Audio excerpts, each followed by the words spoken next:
Thank you, Mr. Chairman, gentlemen. Repeat something I said this morning.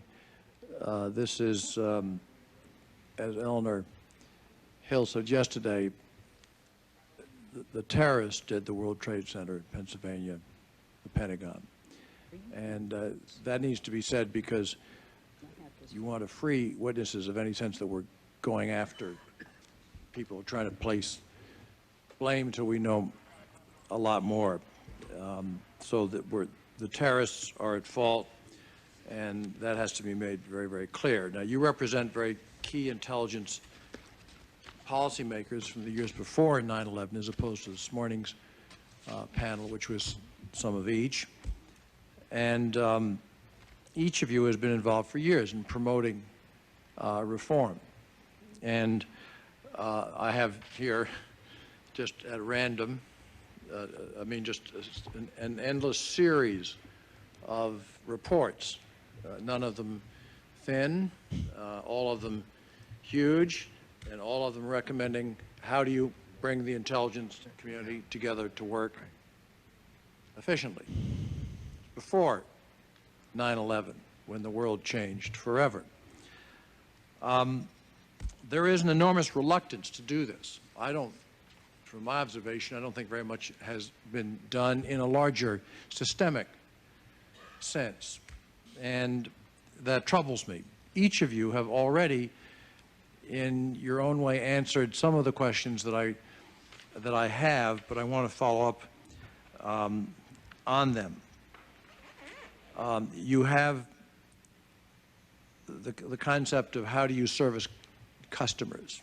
You suggested 7 approaches. General Scowcroft, you are at work on something which you're probably not free to discuss, but you have discussed with us in a classified setting, and so that the question of protecting the nation at home, prosecuting the war on terrorism here and abroad, occurs very deeply to each of you. The first thing that strikes me is, why is this so impossible? Why is there such an ethic against change? I can give you some answers, but I'm not interested in my answers. I'm interested in yours. Whenever one really goes at the subject of doing systemic change, if there was ever an opportunity that was handed this nation and this nation's intelligence effort, and beyond that, to reorganize ourselves in a way which protects the American people, which is our first responsibility under the Constitution, it is now. It is post 9/11. And you would think people would be coming out of the woodwork in ways to do that. But that is not happening. Changes are being made at the edges. People are taking those changes and making them appear to be enormous events when they're not. Because as you said, I forget your phrase, Mr. Berger, but it was something like jointness, the ethic of jointness. That we're all in this together, and that the intelligence communities are in this together. And yes, they do have separate missions, and they do represent certain things, but they also have their own campuses, and they have, they've grown up. NSA, no such agency, right? In other words, they've grown up within a climate of quiet uniqueness, their lives to themselves, nobody to intrude, their own memorial gardens, which are sacred, their own cafeterias, their own way of doing things. Directors come and go, the bureaucracy stays, nobody really challenges, and since 9/11, people have gotten very interested. The question is, what are we going to do about it? What are we going to do about it? And, you just start with the question of no single person over all of this. And we were told this morning that the new Undersecretary for Intelligence will be able to do that, bring all the different threads together. Can an Undersecretary, in fact, do that? Just throwing some thoughts, and I want you to come back with some. I can't remember any director of the CIA who felt really at liberty with controlling only 15% of the budget, with the Department of Defense controlling 85% of the intelligence budget. to equal the 100%, that they felt really able to wander beyond what they had the power to participate in authorizing, their authorized limit, which in the case of the Central Intelligence Agency, which the American people think is the source of all intelligence, is 15%. Now, if there's a crisis, if a satellite goes dead, if something happens, can George Tenet and any of his predecessors, had there been similar situations, or whether there were or weren't, go to the Department of Defense and say, I need, X hundreds of millions of dollars to do this kind of thing, and will it happen? Probably not. Why? Because it's at least this senator's opinion that they know they're going to lose that effort to improve their efficiency. So, what do you make of a system where you have a 15%, 85% divide, where Mr. Berger is calling for a sharp increase in preemptive intelligence, and I agree with him. You can't make war without preemptive intelligence. You've got to have good intelligence before you make good war. And yes, the Defense Department has its own. But then what do you make of this? They have their own. The Central Intelligence Agency has its own. They both share, in a sense, the control of a variety of other agencies, but the budget belongs to the Pentagon. What is the fear?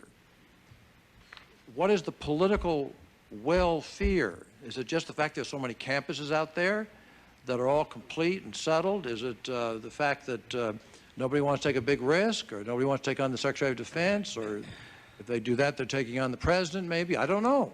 But I'm interested in why is it so hard to get us to focus, particularly now, on coordinating our intelligence efforts? That is my short question. I'll try to give her a shorter answer than the question, Senator. You make a number of very good points. My guess is, if you look at those volumes that you showed us, they, in general, go in one direction, which is towards centralization of the intelligence community. The Department of Defense and the CIA, or the DCI, let me say, the Secretary of Defense and the DCI, were both established by the legislation, the National Security Act of 1947. And they were both sort of titular heads of agencies that were gathered together from out of the executive branches or executive departments of the government. Neither of them had significant powers.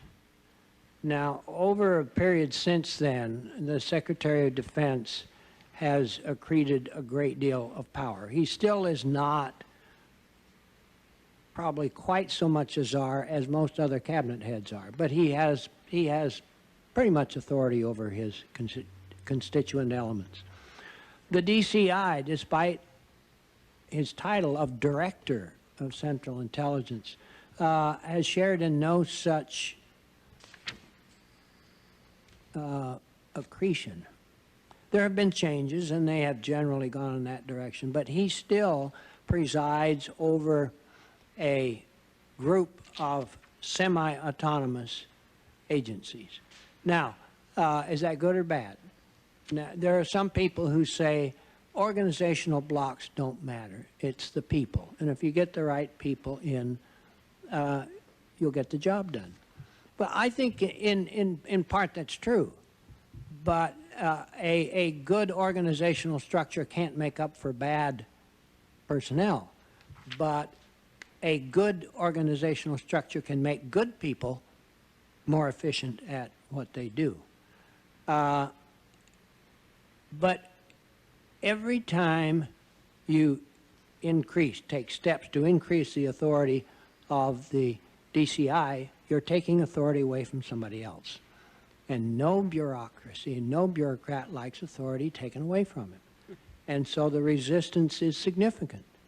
And by and large, there has not been the crisis within the intelligence community, as there has been in the Department of Defense, having to fight several wars since 1947, to get people to take that step. Now, that's a pretty broad answer, but is 9/11 that precipitating incident? I don't know. I would point out just one thing. In May of 2001, the President established in NSPD 5 a review of the intelligence community.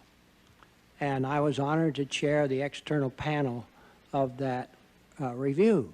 And that was the sense that even before 9/11, that we had some problems here that need to be worked on. Now, that also conjoins me from getting into too much detail, because that report has been submitted and is still a classified report. But that's my initial response to you. It is the inertia, whether it's constructive or destructive, depends on your philosophy about organization and its connection to management. Mr. Berger. Why is it so hard to change? Perhaps, Senator Rockefeller, you should bring in you should also have a panel of distinguished psychiatrists, maybe more illuminating. But let me give you my perspective on from the intelligence side. I think that people tend to look at things from the inside out rather than the outside in. So change means, what about my carpool? And what about the project I'm working on? And how do I fit into the new office? And so there's a personal inertia. And then there's vested interest in the status quo. But I do believe 9/11 is an indispensable moment. And that's why I believe the work of this committee, this joint committee, is so important. Because the battlefield of the war is now here at home. And therefore, we have to be organized for that war. My own view, Senator, as I said in my remarks, I think organization does matter.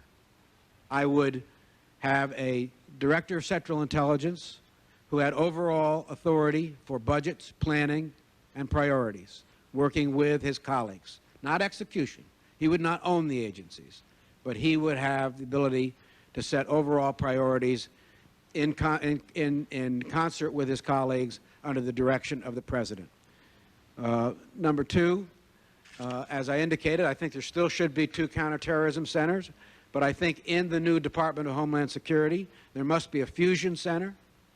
It's an analytical center. It's not a collection center, but its ability to take all of this information that you've been getting, all 400,000 documents, and try to see the patterns, that has the ability to task the agencies for collection, and seen as a full partner in the intelligence process. And third, I think there does still need to be a White House-focused coordinating mechanism, because policy and intelligence are linked together. My own view is best situated within the National Security Council than in a Office of Homeland Security. We can get into that later. It's a side issue. I think it's more central to the way we make decisions in this country involving national security. But I think this is the moment, Senator, that all of us have to try to change the way we do things. And we can either do it, I'm mindful of my time, we can either do, and I have an FBI question for both of you. We can either say this is what it ought to be, but then if we try to do that, everybody say, oh, well, they're just fooling themselves, they're just naive, they're do-gooders. It'll never happen. It's politically not possible. You accept that, and then by definition you've immediately cut in half what it is that you seek, which will then be leveraged down to 25% or below. So I mean, I just want that out there.